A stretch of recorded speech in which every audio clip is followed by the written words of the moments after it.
বিশ্বকাপ ফাইনালে হৃদয়ভাঙা হারের পর অবশেষে মুখ খুললেন লিওনেল মেসি। সমর্থকদের উদ্দেশ্যে আবেগঘন এক বার্তায় কৃতজ্ঞতা জানিয়েছেন আর্জেন্টাইন অধিনায়ক।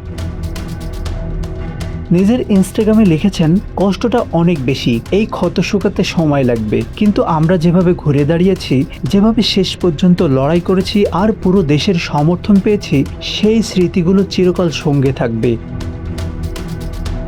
সমর্থকদের ধন্যবাদ জানিয়ে তিনি আরও লেখেন, প্রতিটি শুভেচ্ছা ও বার্তার জন্য আন্তরিক ধন্যবাদ।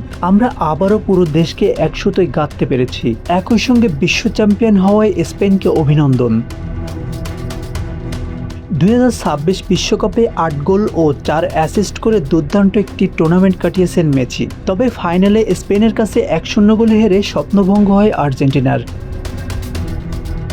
এদিকে আর্জেন্টিনা ফুটবল অ্যাসোসিয়েশনের সভাপতি ক্লাদিও তপিয়া মেসিকে শ্রদ্ধা জানিয়ে বলেন, তুমি আমাদের যা দিয়েছো তার জন্য ধন্যবাদ জানানোর মতো কোনো শব্দ আমার কাছে নেই। তুমি শুধু একজন অধিনায়ক নও, তুমি পুরো জাতির গর্ব।